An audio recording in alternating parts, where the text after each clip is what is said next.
is it to be in Frankfurt once again? Or is it your first time? No, it's about my fourth or fifth time, and every time it's a great experience and adventure. In the day you're selling yourself, in the evening you're getting drunk, and that's good. So are the parties as good as they say? Well, they're bookworms parties and bookworms fiesta, basically. All the nerds that got good grades in the school, they grew up, became rich, and came here. So it's a funny thing to observe, definitely. And even to participate sometimes, yes. And you've been talking at StoryDrive today. I mean, do you think it's a good sort of initiative from Frankfurt to get... Yeah, absolutely, because the book is not going to stay what it used to be. There was a time when books were written on papyrus. There was a time when they were like on parchment. Then they became like code on paper. And now this phase is going to end as well. They are going to be electronic, they are going to be interactive, they are going to be in multimedia. You will have a book with its original soundtrack, you will have books with illustrations, the book that could be interactive, that would have some video clips in them. So the book is going to reincarnate into something very different. The paper book is going to be something like a collectible, like a vinyl. So it's a very interesting time, and it's about the right time that StoryDrive introduces all of this and lets people, like industry people, discuss how exactly this literature is going to change, whether literature is going to change or this medium is going to change. Very interesting thing, and I enjoyed very much chatting endlessly at this conference. I mean, how was it transferring your baby, you said, to video game? And I mean, talk me through the process. Well, I'm already not one of the older generation. I think of myself as belonging to the new interactive web generation. Like I started using the internet when I was like 14. That might look pretty old to you because you were brought up by internet.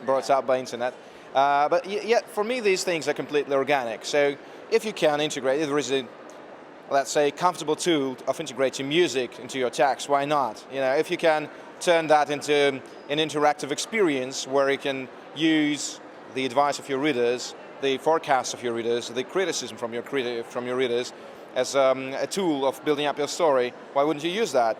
If you can invite your readers to co-create with you, to write another part of the story, the other side of the story, to write the truth of the villain, let's say, why wouldn't you invite them to do that? And so all of that was pretty natural for me and self-explanatory. I don't even know why that hasn't been done before. The first publication of Metro 2033, that is a dystopian post-apocalyptic story set in the subway of Moscow, it was in 2002. I think that in the West, the best-known example is Cory Doctorow, but I'm not sure if he was the same year or a year later. But who cares what happens behind this iron curtain? Those Russians in their weird language. Anyway, what I want to say is that I've tried things as soon as the technical capacity was there. And then, being a gamer myself, I used to be a gamer rather, I have less time to do that. When there were people coming to me saying, like, we want to turn your book into a video game, well, for me that was, yeah, why not? I mean, just make sure that it's a talented thing, that it's an independent piece of art and not a piece of, like, whatever shit. So that was my main requirement, let's say. I reject a couple of offers that were not coming from talented people. Then I chose those who were talented enough and capable of creating that. And I didn't regret a single day that my book was turned into a video game.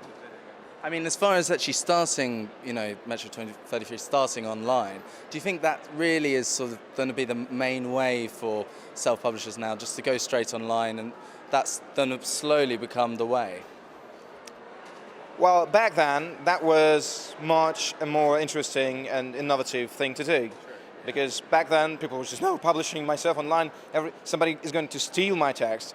Nobody is going to buy my book, and I was just, I don't care, nobody wants to publish me anyway, so I just go online, I publish it there. I just want people to read what I've been writing, I had been writing for years, and I don't want it to get lost. And I think that today, that's the mainstream. Every unpublished author gets himself a website or a Facebook page for his little bookie. And he's trying to get some attention from readers and publishers through that. So if it really is a success, now with Amazon, of course, and self-publications on Amazon, there is a tool of monetizing this as well.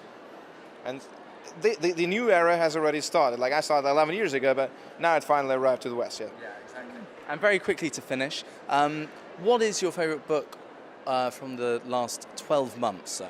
Well, I can quote like maybe three. One is quite known in Europe and less in the States. It's called The Kindly Ones, okay. Jonathan Little. That's his fake, let's say, memories of a SS officer on the Eastern Front. One is a great book written by a Soviet classic author, Varlam Shalamov, and it's called The Stories of Kolyma, and that describes the routine of Gulag, the Soviet concentration camps, where all the, let's say, political opponents and just regular people were sent, in his case, to wash gold and far north, extreme north. They're horrible things and very emotional, very impressive. And finally, I'm quite enjoying George Martin. You know, I can say I'm a really big fan, but I think that he has done something new.